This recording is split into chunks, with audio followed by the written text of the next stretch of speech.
Buenos días, bienvenidos a este que es el capítulo piloto de su podcast Depende. Mi nombre es Fernando y es un placer estar aquí, mi compañera Mitch. ¿Cómo estás? Bien, bien. Es ahora sí que una alegría también poder compartir el espacio contigo en este lo que esperamos sea un gran proyecto a futuro. Ojalá, creo que los dos esperamos lo. Pues quisiera pues, presentarles primero, pues este programa surge de nuestra idea conjunta de intentar difundir contenido con una perspectiva que, si bien puede ser un tanto más enfocada a la parte económica por nuestra formación de ambos, pues también queremos dar una perspectiva social y darle a conocer a la gente como ciertos hechos, ciertos acontecimientos que van sucediendo a lo largo de las semanas, van impactando en su vida cotidiana en realidad y si tienen relevancia en cada uno.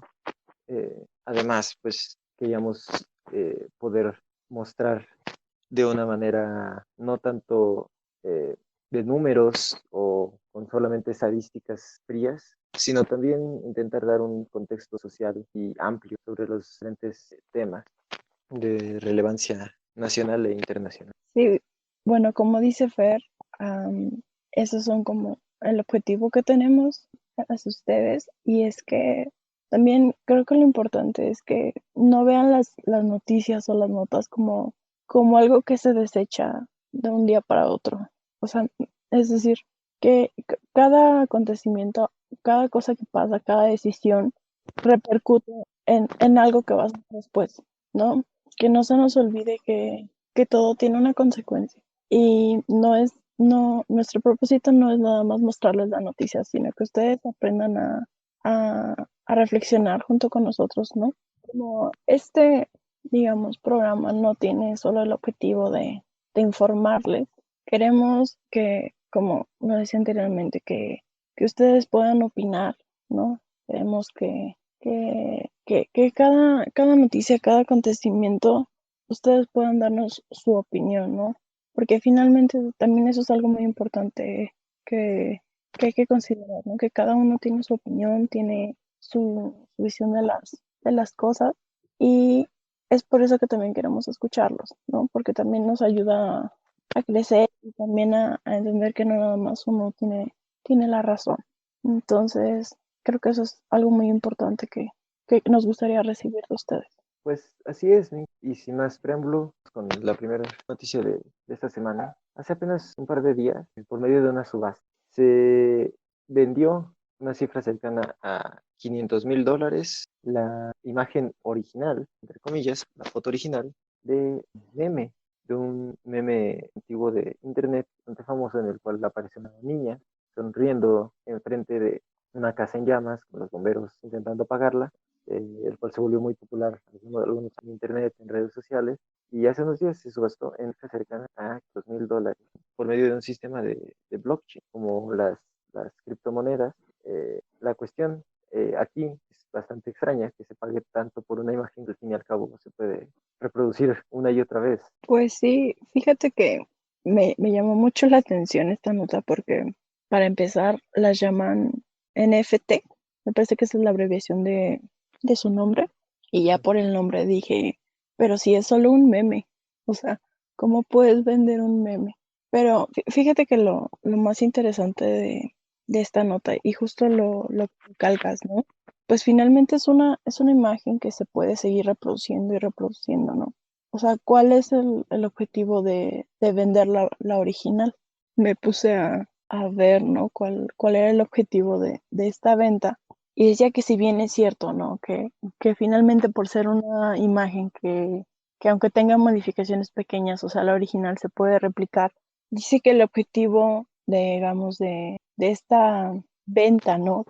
De cosas digitales, y específicamente lo llaman de arte digital, o sea, es decir, ya estamos considerando a los memes como arte digital. Decía de hecho, no sé si conozcas o te acuerdes del meme del gatito, de Nyan Cat, que tenía un arco iris al final. Sí, sí, sí, sí. Ah, bueno, pues él también vendió su meme. Y él dijo, es que esto es una oportunidad para los creadores de arte, de poder vender su trabajo, el esfuerzo de su trabajo, dijo de manera más fácil. E incluso lo dijo la misma plataforma donde se llevó a cabo esta venta, que fue Ether. O sea, estamos hablando de empezar a comercializar, digamos, cada vez cosas más intangibles, ¿no crees? Sí, sí, no conozcan las criptomonedas, como decía mi compañera, un NFT, por sus abreviaturas en inglés, significa Non-Fungible Token, lo que significa que es, digamos, que no puede ser consumido, que no puede ser eh, replicado, que no puede técnicamente ser, haber dos de uno igual, o poder cambiarlo por otra cosa. Entonces, eh, lo que se está comprando técnicamente es un certificado que te avala frente a todas las personas de esta comunidad de comprar, entre comillas, arte digital, de que tú eres el único poseedor de ese meme, lo cual es bastante extraño. Apenas también dentro de esta misma comunidad, de este mismo grupo, el creador de Twitter vendió una réplica del tweet, el primer tweet en la historia, y la logró subastar en 2.5 millones de dólares, lo cual es un valor exagerado para una cuestión que, vamos, ya ni siquiera estamos hablando de algo de las criptomonedas, ¿no? Que se habla de que puedan ser las monedas del futuro y que se va a dejar de utilizar cualquier otra forma de dinero y vamos a utilizarla, ¿no? Estamos hablando de algo que ellos piensan que es arte y pues en realidad un meme no costó tanto como para poder vender algo millones o casi millones de dólares. Sí, no, además me quedé pensando, porque si lo ponemos desde el mismo concepto, dice arte digital, ¿no? Y lo que comentabas, por ejemplo, del tweet, ¿no? Dices, ¿en qué momento un tweet se puede catalogar como arte para ser vendido como tal, ¿no? Exacto, exacto, sí. Entonces, aquí entra un debate también de qué es arte, entonces, o sea, porque estamos catalogando un meme que pudo haber sido hecho en una computadora con Paint, o que una foto que pudo haber sido tomada con un teléfono de una calidad mala, o cualquier otro tipo de cosas, inclusive podrías tomarlas y evaluarlas como arte. Es complejo entonces ahora el debate de y eso en realidad podría ser catalogado como arte para que valiera tanto dinero. Sí, no, y además, ¿no? O sea, por ejemplo, creo que el ejemplo más conocido, digamos, dentro de estos memes que creo que la audiencia puede entender, es el de la novia psicópata. No sé si te acuerdas de ese meme. Mm, también. Bueno, y me quedé pensando, porque además ni siquiera te quedas totalmente con los derechos sobre la imagen. O sea, digámoslo así, el propietario original tiene el derecho de conservar cierta parte de esos derechos que acabas de comprar, para que si después se vuelve digamos, a revender, sea en esta misma plataforma Ether o en otra plataforma. O sea, al final, de alguna u otra forma, no eres totalmente dueño de una imagen. O sea, solamente, como te comentabas, a través del blockchain sigues esta imagen y, digamos, quien la usa del dominio original, ¿no? De dónde está. Pero no necesariamente implica que es tuya. O sea, ni siquiera la compra implica que es tuya. Sí, sí, sí, exacto. Y aparte estamos hablando de algo, pues, no, tal vez no tan revolucionario, pero sí parte de la innovación actual del sistema en el que vivimos, que adquiere más valor, tal vez no valor como tal, pero sí un valor ficticio, un valor que quizá no le correspondería, pero adquieren cada vez más valor cosas tangibles de propiedad intelectual, ¿no? O sea, ya no estamos hablando solamente de que se pueden, en cierto modo, patentar, ¿no? Conocimiento científico como actualmente con las vacunas, este tipo de cosas, ¿no? O sea, ahora se puede llegar a tener como poder patentar cuestiones de intelectuales, pero más hacia el entretenimiento, por ejemplo, bueno, a mí se me ocurrió hacer un meme muy famoso, como por ejemplo la foto de la niña, o como dices, ¿no? La novia psicótica, y automáticamente con eso, o sea, ya solamente por haber tenido una buena idea ahí, de repente la especulación dentro de estas casas de subasta y de esta comunidad empieza a ascender a niveles estratosféricos y como dices, de todos modos, o sea, ni siquiera estás comprando la propiedad intelectual como tal, porque esa persona va a seguir teniendo ciertos derechos sobre el meme, sobre la imagen, e inclusive en poder replicar y hacer otro meme y que sea casi igual y va a valer lo mismo. Es entonces curioso ver, ¿no? Cuestionarse en realidad si en verdad ese certificado tiene tanto valor, o sea, te da tanto estatus, porque pues al final como contando un cierto estatus social entre esa comunidad de que eres el único poseedor de ese meme, si en verdad en realidad eso tiene tanto valor como para ponerle ese precio. Sí, porque además ahí podríamos hacer una comparación, ¿no? Por ejemplo, si tú compras, ¿no? Un cuadro, cualquier cuadro que te guste, cualquier pintor, tú sabes que de alguna u otra forma, si el pintor, digamos, crece su fama, su obra obtiene más valor, ¿estamos de acuerdo? Sí, Pero, por ejemplo, tú tienes un meme, ¿no? O tienes la imagen, porque ni siquiera puede ser el meme tal cual. Hasta depende de si el meme es, digamos, tan famoso o no. Pero fuera de ello, estamos hablando de que, porque la misma nota lo aclara, esa imagen puede ser utilizada hasta para hacer mercancía. Y con que tenga, digamos, alguna diferencia o tenga otro propietario, eso no significa que por tú ser dueño de la imagen vayas a obtener, digamos, beneficios, ganancias, porque alguien decidió ponerla en una mercancía de cualquier empresa. O sea, realmente que, ya viéndolo, ¿no? Digamos, en términos de ganancias, ¿no? O sea, ¿qué beneficio realmente estarías sacando tú de comprar un meme o una imagen? sí, exacto, no es ya no es una cuestión en que se puede aplicar un simple análisis de el costo y el beneficio, ¿no? De que te puedes obtener de esta transacción, sino que ya tienes que, empiezas a tener que calcular en realidad una cuestión de este meme para poder en realidad como entender por qué alguien podría evaluar tanto dinero un meme. Por ejemplo, o sea, en un artículo que hablaban sobre esta transacción de este meme, comparaban, ¿no? Que el precio por el que se había subastado había sido mayor que muchas obras de artistas pues más reconocidos, ¿no? Pintores, como decían, hablaban sobre comparaciones con algunas pinturas de Picasso, de Monet, y entonces, o sea, cada vez estamos yendo hacia más, hacia como terrenos un tanto desconocidos quizá en la cuestión de evaluaciones, porque se está empezando a evaluar cosas que no tendrían un verdadero valor monetario o que podrían ser explotadas de otra manera, por ejemplo, como dices, haciendo mercancía o cosas así, podrías sacar mucho más dinero que ese. Y entonces se está entrando, te digo, en terrenos desconocidos, sobre cómo evaluar en realidad. Sí, y es que, por ejemplo, lo que decías, es que cada vez se le da o tiende a dársele más valor a estos objetos, ¿no? Intangibles finalmente, ¿no? Y es que, o sea, si te pones a pensarlo, o sea, digamos, el hecho de que la gente quiera crear memes es independientemente por cultura, ¿no? Que porque vemos algo gracioso y lo podemos asimilar. También mucho tiene que ver con la monetización de Facebook, ¿no? O sea, estamos hablando de que cada vez la gente quiere hacerse más viral por cualquier cosa. Y en este caso los memes sirven mucho a eso. O sea, por algo tenemos un montón de páginas de memes, ¿no?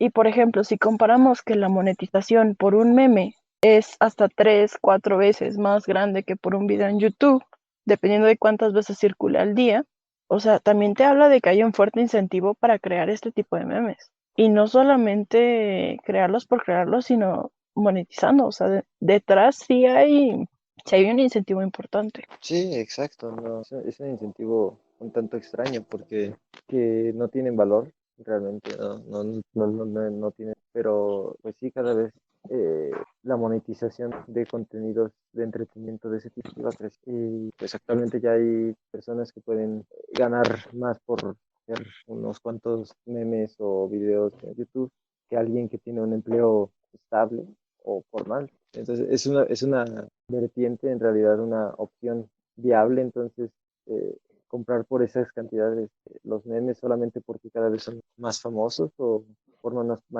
mayor porcentaje como parte de nuestra cultura, de la cultura actual o algo así. Digo, en lo personal no lo creo. O sea, yo no creo que valga la pena comprar un meme. Digo, a lo mejor en cuanto a otros usos puede ser, ¿no? Porque este concepto, ¿no? De los NFT, no solamente pues abarca memes, ¿no? O imágenes, pueden ser desde dibujos, canciones, o sea, arte en general, ¿no? Y a lo mejor, por ejemplo, ¿no? En el negocio de la música, pues sí, ¿no? Si tú eres dueño de una canción y, por ejemplo, tu canción se hace viral en TikTok, pues ahí fácilmente con el blockchain puedes rastrear, ¿no? Quién la usa. Y ahí sí a lo mejor estás dándole un beneficio, ¿no? Porque aprovechas la compra. Pero o si compras o apoyas a algún artista, ¿no? Comprando su obra y, no sé, supongamos que te llegue la obra en físico, si es digital, pues bueno, ¿no? Si la ocupa alguna revista o alguna exposición digital, pues puedes obtener recursos de ahí. Pero en el caso de los memes, no siento que pase lo mismo. No, y sobre todo justo por esto que decíamos, ¿no? De que la gente puede hacer repeticiones de la original y no por eso te deben algo. Aunque tú seas, digamos, el propietario, entre comillas, de la imagen. Sí, exacto, porque, por ejemplo, ¿no? El meme de esta chica, actualmente la niña, que ya no es niña, tiene ya como 22 años, 21 años, y, y el dinero lo iba a utilizar en gran parte para pagar los préstamos universitarios que había tenido en su vida de estudiante. Sí, Pero, por ejemplo, no estamos hablando de que estés apoyando a una gran artista o alguna artistación, o se puede estarse dedicando a cualquier otra cosa y ya está vendiendo y acaba de vender eso, pues, no es y no se va a volver una.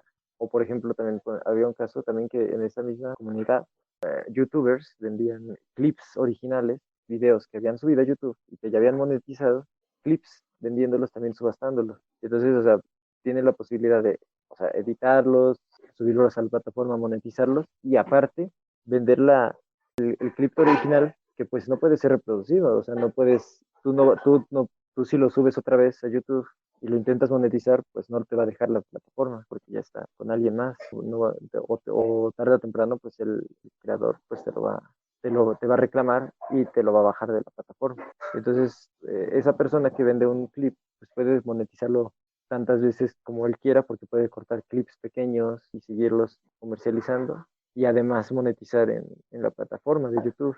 Otra vez, ¿no? Caí como un poco en por qué comprar o si en realidad tiene alguna lógica comprar un meme, porque ni siquiera vas a poder hacer más que, no sé, exhibirlo en tu computadora o ponerlo en una USB y colgarlo en tu pared, o de ahí está, ahí es donde tengo el video o el meme. sí, o sea, realmente no. La pregunta sigue siendo ¿por qué comprar un meme? Creo que ahí es donde tenemos la duda. Alguien sabrá por qué, alguien se le ocurrirá un motivo para poder comprar un. Digo, no lo sé. Digo, las personas que nos escuchan tal vez nos puedan dar su opinión y decir, no sé, porque me parece divertido tener la única, la original, tal vez. Digo, pueden darnos también su punto de vista, ¿no? A lo mejor tú y yo lo vemos muy desde el tema de por qué, ¿no? En un sentido un poquito más de, pues no estás sacando dinero, ¿no? Aunque sea, pero no sé, a lo mejor alguien tendrá una buena razón o liberar una buena razón, ¿no? Para esta compra. Para comprar un meme, sí, tal vez. Ayúdenos si lo saben. Pues bueno, como sabrán, o tal vez no sabrán, en México actualmente existe un gran desabasto de agua, esto ocasionado por las altas sequías que hay en general en el país. Es decir, estamos hablando básicamente de los 31 estados, ¿no? Y algunos, muchos, están en lo que es una sequía extrema, ¿no? Y así lo ponen muy encabezado. Estamos en una sequía extrema. Y de hecho, no sé si a ustedes les pasó, no, este fin de semana muchos tuvimos cortes de agua. Y digo, independientemente de la falta de mantenimiento, ¿no? En cada una de las reservas de agua, que están peligrosamente por debajo del 50% de almacenamiento, ¿no? Estamos hablando de que está tan grave la situación que además tenemos un problema de que no hay lluvia y no va a haber prácticamente lluvia este año, va a ser de los años más secos, entonces eso agrava pues peligrosamente la situación, ¿no crees, Fer? Sí, sí, sí, exacto. De hecho, sí, hay, pues, ustedes mismos, ¿no? Cualquier persona pueden hacerlo en cualquier buscador y pueden poner, eh, pero medidor de la sequía México, de la Conagua, y ahí mismo aparecen los datos hasta el 30 de abril o sea, hace apenas unos 6 días, y se tiene la estadística de que al 84,9% del país le falta agua y el 75% del país pues está en condiciones de sequía, algún tipo de sequía. Algunos son más graves que otros, eh, pero todos presentan un grado de sequía que sea leve. Y Sí, exacto, como dices, no se espera que mejore tanto, o sea, va a ser importante ver lo que pueda pasar en siguientes meses, pero el pronóstico no es tampoco tan alentador. la verdad es que no, no se ve nada alentador. Y es que, por ejemplo, en la misma página de Conagua, como mencionabas, puedes encontrar un mapa de lo grave que es la sequía.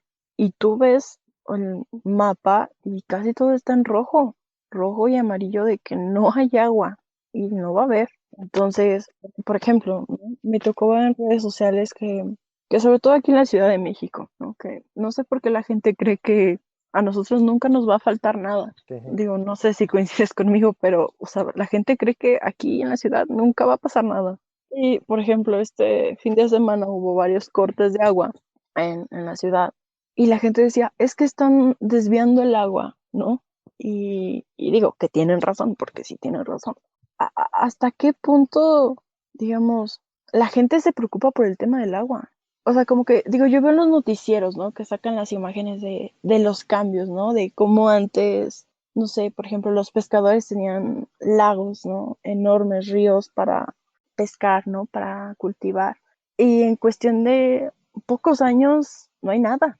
O sea, es como si no hubiera pasado nada y está toda cuarteada la tierra. Y a lo mejor yo creo que la gente podría pensar, ¿no? Bueno, es que pobrecitos, ¿no? A lo mejor a ellos les afecta, pero creo que muchas veces la gente no tiene la conciencia de que es una reacción en cadena. sí, sí, exacto. De hecho, por ejemplo, no hay muchas personas aquí, como dices, en la Ciudad de México que no contemplan esto. No, o sea, a lo mejor no tienen la perspectiva, no conocen que la Ciudad de México, bueno, en general, ¿no? O sea, nos podemos ir hasta tiempos de los mexicas. El crecimiento de la Ciudad de México, comparado con los recursos que hay en esta zona, siempre ha sido mayor la cantidad de personas que hay aquí y siempre se ha necesitado traer recursos desde otras partes del país, ¿no? O sea, te digo, lo veíamos desde los mexicas con el crecimiento que tuvieron de población, pero, o sea, actualmente, por ejemplo, mucha del agua que viene hacia la Ciudad de México no viene de no sé si se imaginan a veces que viene como del lago de Texcoco, seguramente, o que aún tenemos toda la cantidad de lagos sobre los cuales fuimos construyendo la Ciudad de México. Pero pues mucha del agua que viene de otros estados, viene por parte de Michoacán o viene por parte de otros lagos y ríos que no son de la Ciudad de México. O sea, aquí sí tenemos ríos, pero la mayoría de los ríos están entubados y están utilizados solamente para drenaje. Pues sí, tal vez también sí es cuestión de reclamo tal vez hacia el gobierno porque sí hay un acaparamiento de agua, ahorita también comentamos sobre eso, pero también como que las noticias y la forma de informar sobre estos acontecimientos sigue siendo así como, bueno, sí, vamos a ver todo lo que pasa en el país, implemento la nota sobre el medio ambiente, la nota verde, puede que es externa a lo que en realidad nos está pasando, ¿no? Y pues en realidad, pues esto, por ejemplo, esto es de suma relevancia y de mayor relevancia que muchas otras noticias. Justamente eso que mencionas creo que es fundamental, ¿no? Que a veces parece que los medios de comunicación los manejan como decías, ¿no? La nota verde, ¿no? O lo que pasó en el país. O sea, siempre pareciera que son sucesos, son notas aisladas, ¿no? Y la verdad es que no es así, ¿no? Todo está conectado, aunque no parezca, ¿no? En mayor o menor escala, pero está conectado. Y es que, digo, yo creo que más o menos para que nos entiendan, ¿no? La, la, la audiencia, ¿no? Lo grave que es esta situación. Decíamos, decía la gente, es que se están llevando el agua de aquí. Bueno, es que eso no es novedad. O sea, y justo como comentaba Fer, por la cantidad de personas que hay en la Ciudad de México, se sabe que se ha tenido que extraer recursos de otros estados. Pero el problema es que por las actividades económicas que se llevan a cabo en el país, esos estados, independientemente de que la Ciudad de México les quita recursos, digamos, esas actividades económicas contaminan los pocos recursos que hay en esos estados y no se hacen responsable por la contaminación de esos recursos. Entonces, pongámonos en esta situación. Los pocos recursos que hay que están contaminados no se limpian y aparte de eso les quitan recursos. Entonces, ¿qué pasa? Esos estados también necesitan agua. Y entonces, imagínense que ese estado le pide agua a otro estado. Entonces, el otro estado también va a pedir agua. Entonces, empieza una cadena donde cada estado le pide agua a cada estado. Y así nos podemos ir, ¿no? O sea, en todo el país, a excepción de Campeche, que al parecer es el único que tiene agua, ¿no? Porque así lo maneja la Sí, nota. Entonces dices, bueno, Campeche es un caso, pero todos los demás estados no. Entonces, imagínense, tenemos toda esta red de pedir agua, ¿no? Entre estados, y tenemos además un problema de sequía. O sea, ¿a quién le van a pedir agua? A Campeche no creo, porque lo veo muy difícil que dejen a Campeche sin agua para toda la República Mexicana. Pero entonces, o sea, es como decíamos, no es un caso nada más aislado de los pescadores, no sé, por ejemplo en Veracruz, ¿no? O por ejemplo de las zonas agrícolas o ganaderas, ¿no? Por ejemplo en Sonora. O sea, estamos hablando de un problema nacional muy fuerte. sí, sí, exacto. De hecho, no, aquí en la Ciudad de México, o sea, los primeros planes que se están ahorita tomando o que se están considerando, pues no son viables. Hablan sobre tomar recursos de otras presas ubicadas en estados aledaños. Y exacto, como dices, ese no es el caso. O sea, el caso no es, bueno, ahora todos intentemos darle nuestros recursos al de al lado, porque va a llegar un momento en que vamos a tomar con frontera y entonces ahora ¿a quién le pedimos? ¿Pedimos un préstamo internacional de agua o alguna cuestión así? No es posible eh, que, por ejemplo, usted puede ver el mapa, cualquiera puede ver el mapa, y ve que, por ejemplo, no, exacto, como dices, hacia la península, Campeche, Quintana Roo, Yucatán y parte de Tabasco, pues sí, están sin afectaciones, no han tenido, no tienen sequía muchas partes de ahí, pero no es como que la posibilidad sea ahora, bueno, ahora vamos a quitarle el agua a los pocos estados que no tuvieron sequía para contrarrestar territorio nacional. Sí, no, y es que además, por ejemplo, ahí ya te estás metiendo en un tema muy peligroso que es la comercialización del agua. Digo que, o sea, finalmente estamos hablando de un derecho, ¿no? Es parte de la constitución del ser humano. Digo, nunca se me va a olvidar el caso de Guanajuato, ¿no? Cuando me lo comentaba un profesor, decía, es que la poca agua que hay en Guanajuato está contaminada por las mineras, ¿no? Y aparte de eso, el agua de Guanajuato la desvían, no me acuerdo a qué estado, y a la Ciudad de México. Dice, y entonces de repente llega milagrosamente Bonafont y dice, ¿saben qué? Ustedes tienen mucho turismo, ¿no? Porque finalmente Guanajuato es precioso y tiene centros turísticos muy bonitos y tiene una gran cantidad, o tenía una gran cantidad de turistas al año. Entonces llega Bonafont y dice, ¿saben qué? Yo les voy a dar el agua limpia que necesitan, pero nada más a la zona turística. Todo lo demás que es Guanajuato, ¿no? Exceptuando los ranchos ganaderos, este, ellos sí se pueden quedar con su agua contaminada, ¿no? Y por eso decía que es un tema peligroso empezar a hablar sobre la comercialización del agua, porque entonces decimos, ¿cómo vas a decir, para empezar, qué precio tiene? O sea, ¿cómo vas a calcularle un valor a algo que, digamos, que es un derecho, que es algo fundamental? Y además, ¿quién te la va a proveer? ¿Y a quién? ¿No? ¿Quién sí va a tener acceso? ¿Quién no? Entonces, por, ahora sí que no por nada la preocupación tan fuerte por estos temas del agua, ¿no crees? Sí, exacto, y sí. O sea, por ejemplo, también ahí está el caso de en Puebla. En Puebla, actualmente, ¿no? Presente con esto de las sequías, hay muchas comunidades como en San Pedro Cholula y toda esa región de Puebla, que precisamente eso señalan cómo es que, pues sí, o sea, sí, está bien, no ha llovido bien, pero también la cosa que por la que no hay agua en esas comunidades es porque Bonafont ahí sigue acaparando los recursos y a pesar de que se les cerró las fuentes por donde estaban donde obtenían el agua, siguen de manera clandestina ya incluso obteniendo agua y ahí por ahí en la jornada está el reportaje y reportan que son aproximadamente 1.400.000 litros de agua al día que sustrae Bonafont de manera ilícita. Y pues la cuestión es que, porque estas empresas obtienen concesiones sobre ciertas propiedades de agua, sobre ciertas fuentes como manantiales o mantos acuíferos de diferente tipo, para poder explotarlas por 60, 70 años. Y además, no hay alguna regulación que diga que no pueden hacerlo, por ejemplo, en esta época que está habiendo sequías. Ellos pueden seguir y seguir y seguir sin necesidad de detenerse y por eso, o sea, actualmente, o sea, hay mucha sequía y de todos modos no dejas de ver agua Bonafont o refrescos de cola y de diferentes tipos de bebidas, tienda favorita sigue habiendo y es una extracción y es sin importarles, ¿no? O sea, sin importar cómo están perjudicando en realidad a la sociedad, privatizando un bien que es público.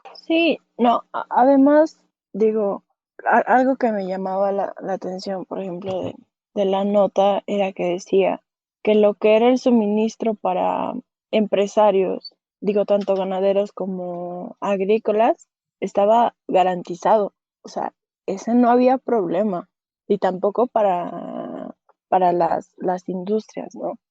O sea, está bien, desde privatizar algo tan fundamental como el agua, y dos, estar dando concesiones a empresas que promueven esa misma, digamos, este mismo problema sobre el agua. O sea, ¿hasta qué punto está bien aceptar toda esa situación uno como, yo creo que como ciudadano, ¿no?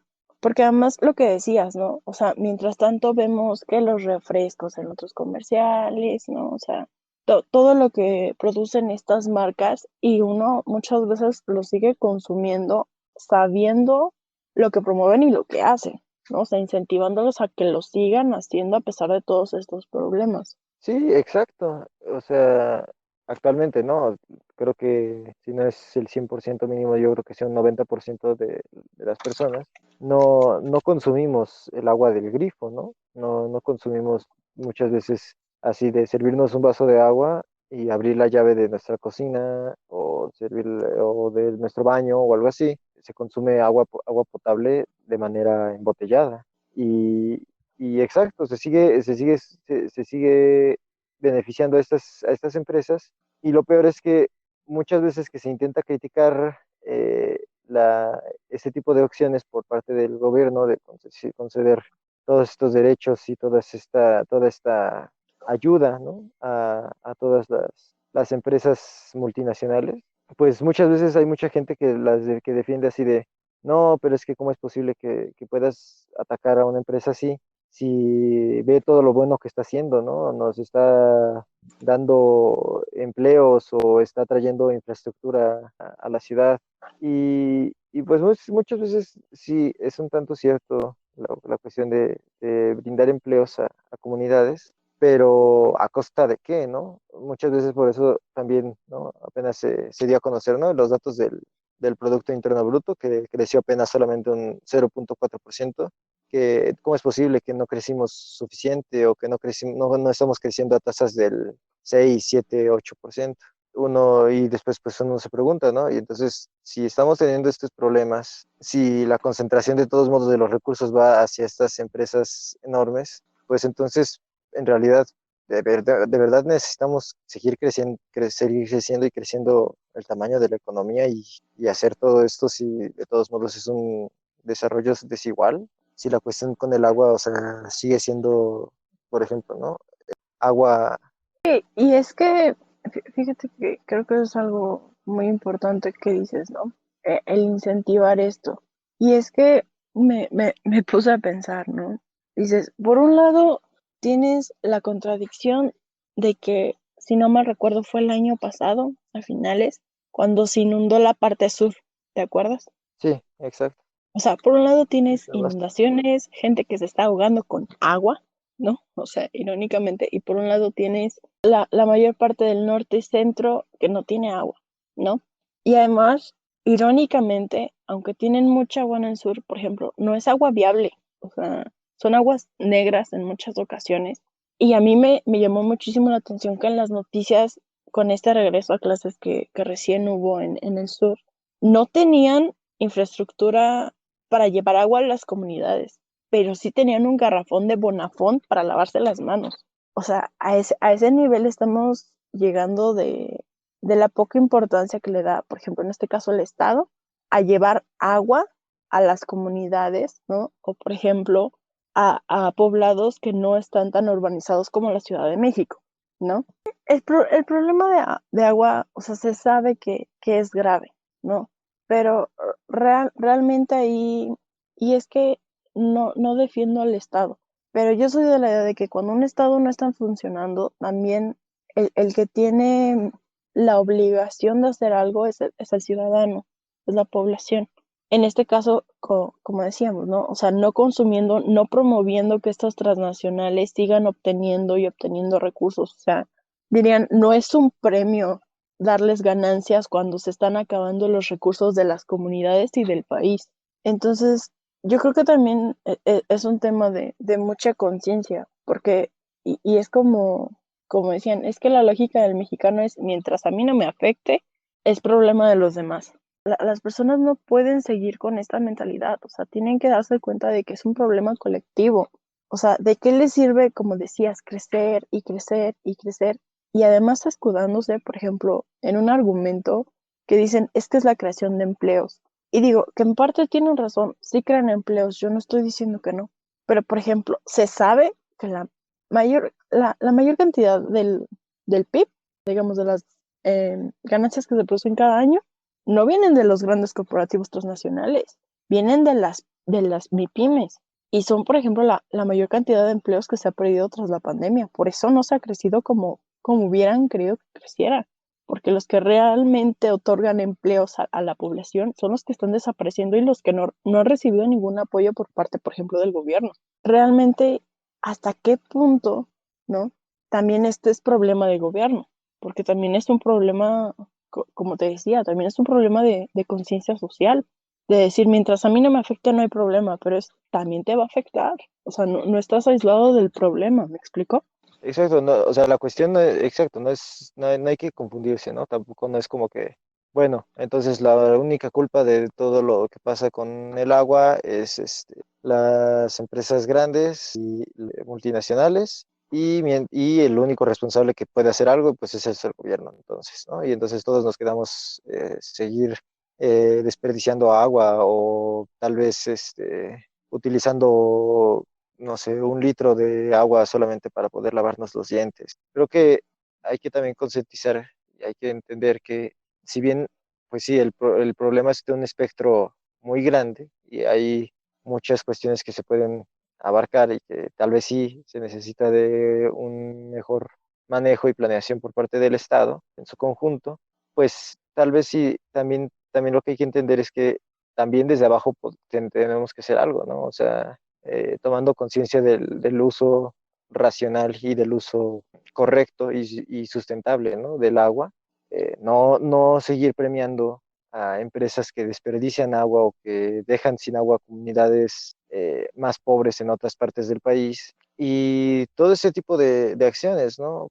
Y exigir que, pues sí, si bien se crea empleo, se trae infraestructura y todo este tipo de cosas, pues se puede mirar a otro lado, ¿no? O sea, cambiar la perspectiva e intentar buscar crear esa misma cantidad de empleo, crear esa misma cantidad de infraestructura, inversión de una manera más sustentable, con mayores regulaciones que pues sí, tal vez no le va a gustar a muchas empresas que las regulen o que ya no las dejen sacar tanta agua, pero pues va a ayudar a las personas, ¿no? Va a ayudar de verdad a crear al desarrollo económico y no solamente al crecimiento económico. Sobre todo a mí lo que me conflictúa mucho es la parte de la propiedad, ¿no? O sea, como decías, cada vez les dan más concesiones, cada vez los incentivan más a que sigan ese proceso, ¿no? Porque además es un proceso muy violento, ¿no? El otro día yo veía, por ejemplo, un documental en Netflix sobre cómo Nestlé, ¿no? Por ejemplo, no solo se ganó a la gente de la ciudad, sino que aparte les fue cortando poco a poco los suministros de agua en su región. Y cuando la gente vio que no tenían otra opción, fue que aceptaron a Nestlé. O sea, Nestlé lo único que hizo fue apropiarse, gracias al Estado, del agua de esa región para volver a vendérsela a la gente de la región, que ya la tenía gratis, que tenía un buen sistema de agua, ¿no? Y que en el caso, por ejemplo, de México, como decías, lo que hace falta también es que el gobierno realmente se ponga las pilas y diseñe buenos planes. ¿Para qué? Para poder llevar agua a comunidades donde no hay, donde no tienen la infraestructura necesaria. Y ahí es donde yo digo, puede entrar sector privado, ¿por qué? Porque bueno, si vas a hacer una buena infraestructura, en lugar de estarte adueñando del agua para hacer tus negocios, bueno, pues también invierte para que la gente tenga agua, agua a un buen costo y que sea accesible, me explico. O sea, a lo mejor tú como empresa vas a tener una ganancia, pero también la gente se va a beneficiar y no te tiene por qué estar comprando garrafones y garrafones cuando puede tener un buen servicio de agua viable. Sí, exacto, no, no, o sea, no van peleadas una cosa con la otra, ¿no? O sea, no es de, bueno, ahora quitamos a todos todo lo privado y lo privado no puede tener injerencias aquí. O sea, tampoco es una cosa o la otra, sino que se tiene que encontrar un punto medio de poder dar una solución, no simplemente. Ahora, bueno, ahora ya no incentivamos con megaconcesiones y extensiones de impuestos a las empresas y ahora todo lo hacemos nosotros, porque si no, entonces hay otros problemas, ¿no? O sea, ya eso ya se ha vivido en otras etapas del país, que por ejemplo, ¿no? Que el gobierno intentara hacerlo todo y también termina mal. Y entonces tampoco ese es el caso, ¿no? O sea, la cuestión es incentivar, tal vez sí con ciertas cuestiones positivas, ¿no? A las empresas, pero no para que se terminen ellas volviendo todavía más millonarias y terminen afectando en realidad de manera neta, ¿no? O sea, terminen afectando a las comunidades. Y sí, ¿no? Es algo que se puede ver, tal vez sin aquí ya nos estamos saliendo un poco del tema del agua, pero, pero también tiene que ver, ¿no? Porque lo vemos como decías al principio hace rato, con la minería en regiones como Zacatecas o San Luis, en la Huasteca, ahí, ese tipo de actividades extractivas que pues también, ¿no? Necesitan consigo agua y diferentes recursos y el Estado termina cediendo ante presiones de las multinacionales y que en lugar que si bien pues sí, ¿no? Va a crear empleo, pero luego también aparte es empleo precario y empleo como de lo que se vanagloriaban administraciones pasadas, ¿no? Como la administración pasada, que se vanagloriaba de ser el sexenio del empleo, pero pues son empleos precarios que dan un salario muy bajo y que se explotan a los trabajadores y al fin y al cabo terminan consumiendo los recursos como lo veíamos con el agua, o sea, terminan siendo una situación de perder para la sociedad en conjunto, no solamente ya más allá de los beneficios que puede traer, termina siendo más perjudicial incentivar de esta manera empleo e inversión. Sí, o sea, digo, coincido totalmente contigo. Digo, porque finalmente, si nos vamos, digamos, desde el punto de vista de los argumentos, ¿no? Que dan para seguir incentivando digamos, esta acción, ¿no? Como decías, de que crean empleos y que hacen bien por la comunidad, ¿no? O sea, si realmente no, nos vamos a ver si se aplica, ¿no? Si es real eso que dicen. O sea, realmente podemos darnos cuenta de que no es en las mejores condiciones. Y eso también afecta a la gente, o sea, independientemente de que no tienen agua contaminada, o sea, aparte de eso, dices, ¿eso en qué le ayuda a la sociedad, no? Tener empleos tan mal pagados, tan precarios. Dices, entonces, por qué está bien permitir esa situación? ¿Por qué no exigir un poquito más que paguen buenos salarios si lo van a hacer? ¿O por qué no presentar alternativas que tampoco desgasten, digo, a las comunidades, ¿no? Sí, exacto. Terminan dándoles por ejemplo, ¿no? O sea, les dan un salario de 100 pesos y de esos 100 pesos, pues ya tienes que ocupar un alto porcentaje para poder comprar los mismos productos de quien te está empleando, como Bonafont o Coca-Cola, empresas, ¿no? Así. Y entonces, pues sí, el tema, volviendo, ¿no? A la cuestión del agua, es que más allá ya bueno, te crearon un empleo, la planta se ve bien bonita ahí en medio de una zona que era protegida, ¿no? La planta de agua se ve bien bonita y ahora mejoró hasta el paisaje según sus ideas.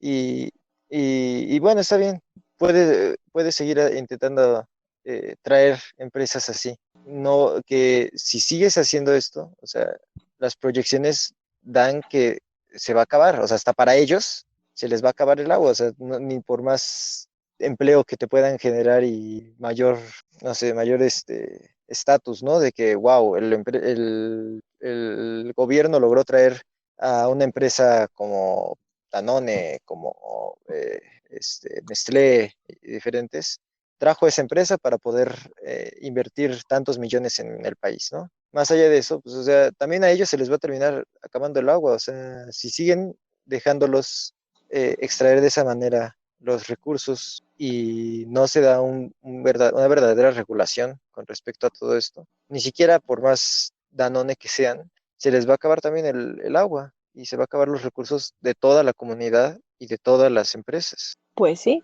pero digan que lo importante es crecer. Exacto. Sí, no. Realmente todo este tema es muy complejo, porque es muy complejo, pero digo, yo me quedaría con el hecho de que las personas necesitan tener más conciencia sobre la situación.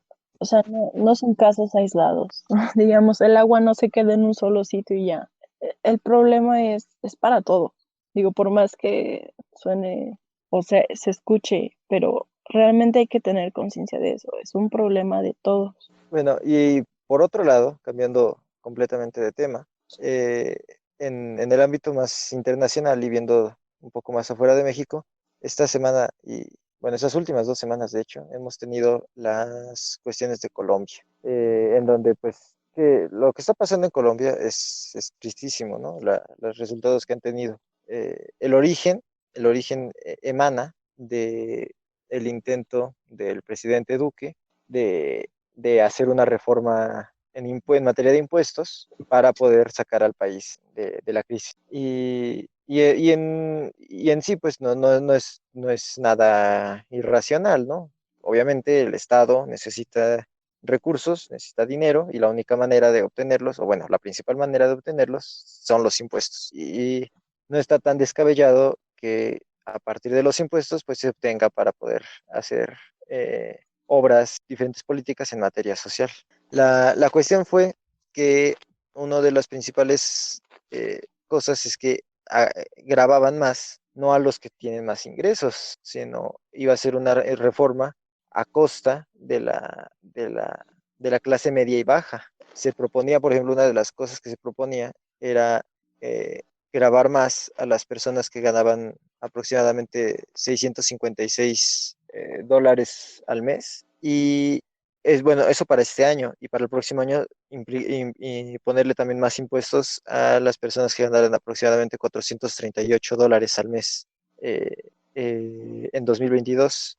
En un país, pues que el salario mínimo es de 248 pesos al mes. Entonces estamos hablando de que estás grabando a las personas que tienen menores recursos, son aproximadamente 2 salarios mínimos o tres. Y entre otras cosas, pues también imponer IVA a combustibles y alimentos básicos, ¿no? De consumo básico y algunas cuantas medicinas. Y pues eso es lo que desató en gran parte el inicio de las manifestaciones y de todas estas lamentables acciones que ha tenido, que ha tomado también el gobierno, ¿no? Porque ha utilizado en muchas ocasiones el abuso de la fuerza policial. Sí, bueno, y es que realmente todo este asunto de Colombia, yo creo que si nos ponemos un poquito en el contexto de lo que, en el que se dio, yo creo que podemos entender un poco más todo este descontento. Y es que, bien como decía Fer, ¿no? Esta propuesta, para empezar, quería recaudar más o menos casi cuatro puntos de lo que es su PIB, ¿no? Estamos hablando de 23 billones de pesos aproximadamente. Pero el problema realmente de esta recaudación, y era algo que digo que a mi parecer no estuvo correcto de los medios, era justificar esta represión diciendo que las personas habían malentendido la reforma.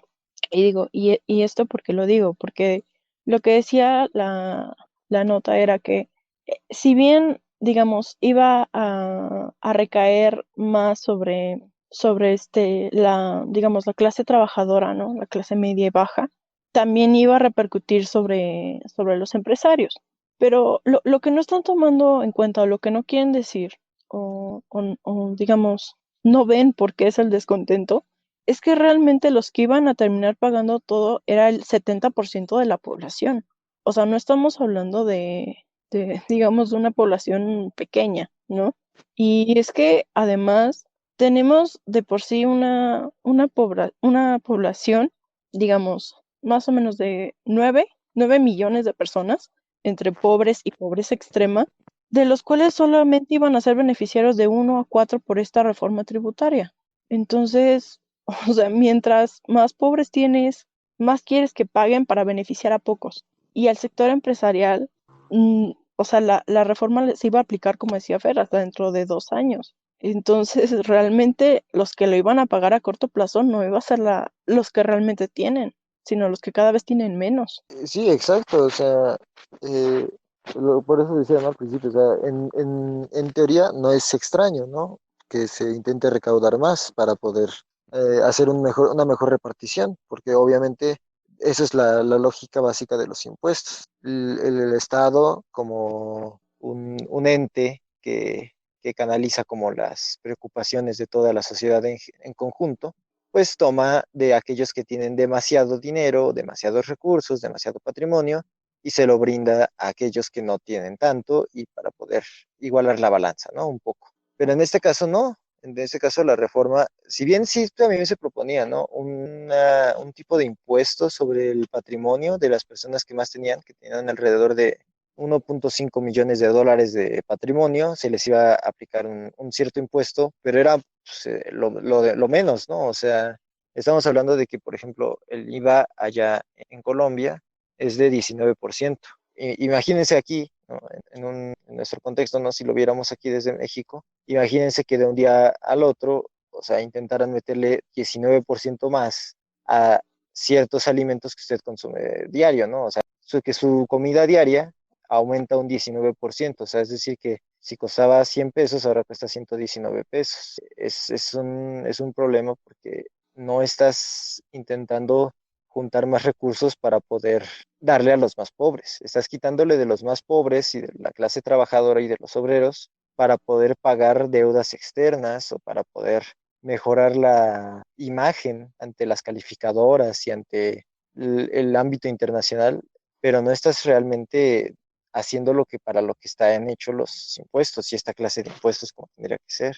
Sí, digo, coincido totalmente. Y es que además, digo, uno de los impuestos que más me impactó fue a los servicios funerarios. O sea, estás en medio de una pandemia con gente que cada vez tiene menos recursos, digamos, a su alcance, donde, o sea, y además, porque esta reforma tributaria se dio en el pico más alto de la pandemia en Colombia. O sea, en un momento donde tienes, o sea, una cantidad de personas que están falleciendo todos los días impresionante. Entonces, imagínate la angustia y la desesperación que debió sentir esas personas de decir, o sea, no solamente tengo que lidiar con que mi familiar ya no está, sino que aparte de todo me quieren cobrar hasta por lo que como todos los días y porque voy a enterrar a mi familiar. O sea, eso es indignación. Y digo, y lo entiendo completamente. Es como decía Fer, o sea, si lo ponemos en el caso de nosotros, es como estuvimos en diciembre del año pasado y en enero. O sea, que en ese momento hubieran dicho, ¿saben qué? Se les va a cobrar, o sea, un impuesto de 18% sobre lo que hagan, pues digo, creo que se entiende totalmente la postura de los colombianos. Sí, exacto. Como decías tú, Mitch, o sea, no, no es posible, o sea, no, aquellos, ¿no? Que hemos vivido en carne propia, ¿no? Los pagos funerarios y por ese tipo de servicios, pues sabemos que es un momento difícil, o sea, ¿cómo puedes tener cabeza para poder pensar en pagar eso? Y aparte de todo, y que te digan al día siguiente que entró una reforma tributaria y que te digan, ¿sabes qué? Pues no, ya no podemos darle todos estos servicios a tu familiar que acaba de fallecer en una tragedia por COVID. Aparte, tienes que pagar un 19% extra para poder recibir los servicios y pues es algo impensable, ¿no? Algo que genera un claro descontento. Y a partir de ahí es que salieron todas estas marchas y todas estas revueltas que hemos visto que es en redes sociales, en la televisión, en cualquier medio, vemos cómo están protestando. Pero la cuestión es que aquí hay algo interesante, ¿no? O sea, la reforma ya se echó para atrás. El presidente ya salió y dijo el primero de este mes que ya no se iba a aplicar esa reforma y ya estaban intentando analizar otra.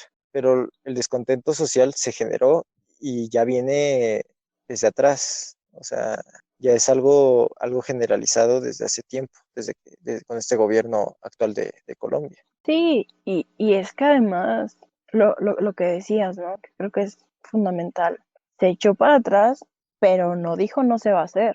O Exacto. sea, ahorita ya el empresariado colombiano salió a decir, ¿saben qué?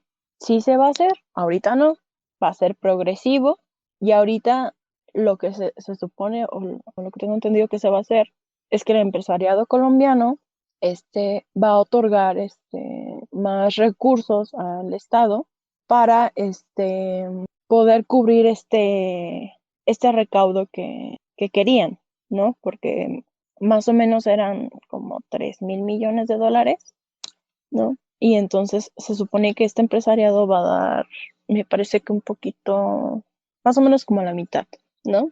Y el demás recaudo se va a hacer de forma gradual, más o menos en 2 años, pero repito, o sea, el contexto es muy importante porque tienes el pico de desempleo más importante en Colombia, tienes el pico de COVID y aparte de eso, o sea, le quieres quitar más dinero a la gente pobre para hacer una reforma que supuestamente es en favor de la gente pobre, porque incluso decían del ingreso solidario, ¿no? Que era un Ujú. ingreso, ¿no? Para los que no tienen, pero, o sea, a mi parecer es absurdo querer quitarle dinero al pobre para dárselo al pobre y en lugar de eso dárselo a las empresas.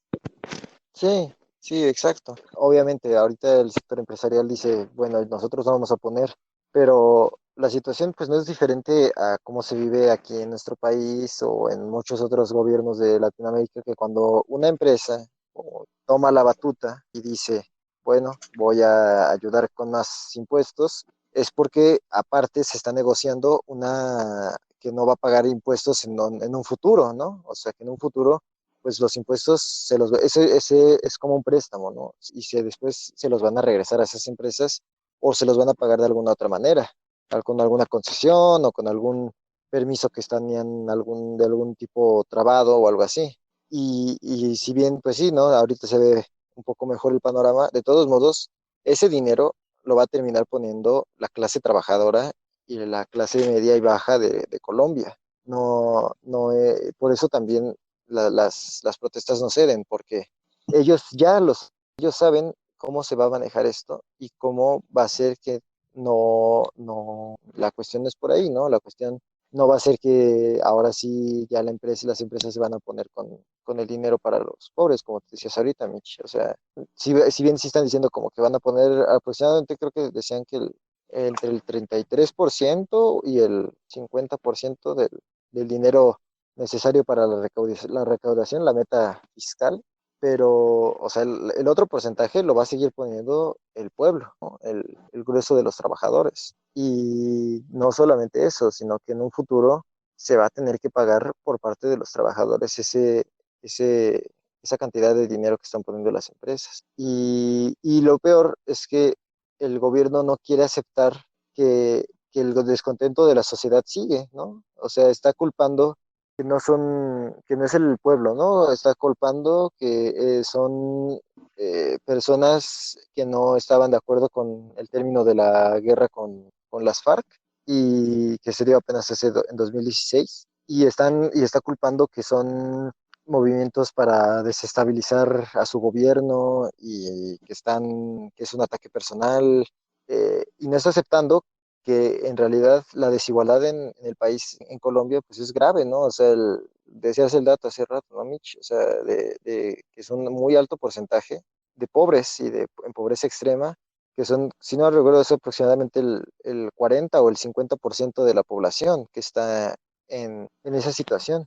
Y el gobierno se niega a creer que es la desigualdad estructural que tiene el país y el mal manejo de esta política fiscal la causante de todas estas revueltas y prefiere culpar a otras cuestiones externas a su mismo gobierno antes que aceptar la responsabilidad. Sí, o sea, totalmente. Y es que, porque además, por ejemplo, algo que decían, o sea, gran parte del déficit que presenta Colombia tiene que ver con problemas de corrupción. O sea, si bien es corrupción que lleva años, ¿no?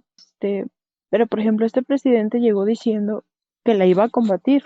Y mucha gente que votó por él en Colombia dijo, o sea, literal, me tocó ver una entrevista de una señora que dijo, él lo prometió, que él lo cumpla, ¿no? Llegó diciendo que iba a mejorar la calidad de vida de los colombianos y no lo hizo. Lo único que le están pidiendo es que haga su trabajo, que haga lo que prometió.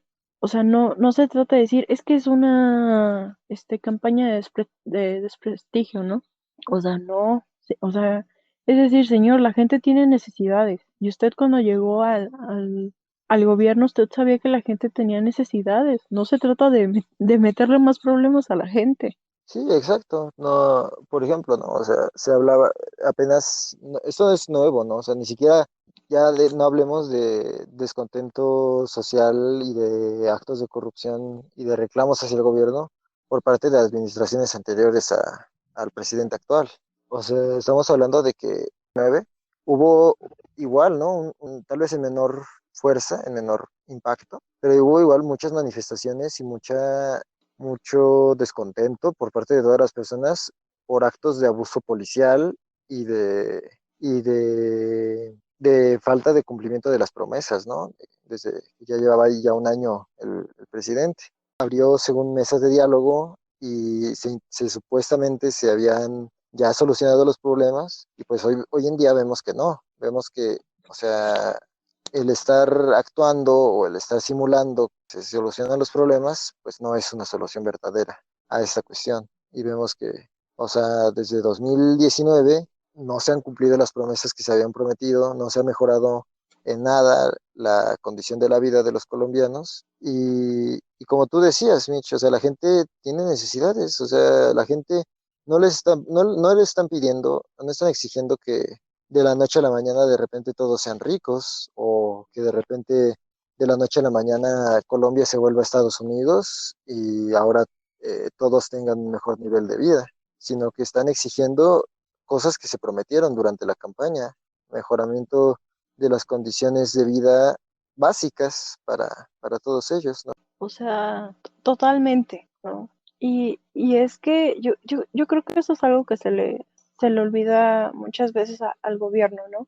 Y es que si están ahí es porque la gente decidió confiar en ellos, en creer que podían hacer su trabajo y como decías, ¿no? O sea, ayudar a la gente en mejorar sus condiciones de vida. Es lo único que les están pidiendo. No les están pidiendo que les pongan el pie con una reforma tributaria que además de que ellos van a terminar pagando, ni siquiera les beneficia a ellos, que eso es lo peor del caso, o sea, no tienen condiciones para que esa reforma, digamos, aunque fuera bien planteada, o sea, tuviera condiciones para poder funcionar, porque la gente no tiene empleo ni siquiera. O sea, no les puedes dar algo tan básico como para que puedas cumplir hasta con el objetivo de tu reforma. Sí, exacto. O sea, jugo de las piedras, ¿no? O sea, estás intentando exprimir piedras para sacar agua. O sea, y no puedes hacerlo. O sea, simplemente si la gente no tiene, cómo le vas a lograr quitar más, ¿no? Y es algo que no se entiende, ¿no? O sea, que no terminan por entender que no se puede simplemente, o sea, es imposible. Si tienes esas tasas de desempleo, si tienes todo ese tipo de cuestiones en tu contra, de desigualdad, pues no puedes simplemente otorgar, eh, ponerle más impuestos a algo que no existen. Sí, digo, coincido totalmente con lo que estás diciendo. Bueno, esto ha sido todo por nuestra parte. Esperamos lo hayan disfrutado de este pequeño espacio y les haya ayudado a intentar tener otra perspectiva tal vez de la actualidad, de ciertos aspectos en nuestro entorno y sobre todo a seguir pensando acerca de esto mismo que estuvimos comentando, ¿no? Sí, digo, sobre todo queremos también conocer sus opiniones, ¿no? Digo, ¿qué piensan de los temas? ¿Creen que tiene relevancia? ¿Coinciden o no con lo que dijimos, ¿no? Digo, todo es válido, ¿no? Cada quien tiene su punto de vista, pero sobre todo esperamos que estas noticias les hayan abierto un poquito más, dirían, su mente, ¿no? Que que les ayude un poco a cuestionarse un poco más sobre lo que pasa a su alrededor todos los días. Y ya, Sí, esperamos que les haya gustado, ¿no? Y de ser así, pues nos vemos pronto. yo soy Fernando López Cruz. Y yo soy Michelle Cortés. Dios se les agradece. Esperamos ansiosamente leer sus opiniones. Y sobre todo, gracias por escucharnos. Y así que nos vemos pronto. Que estén bien. Bye bye. Bye bye.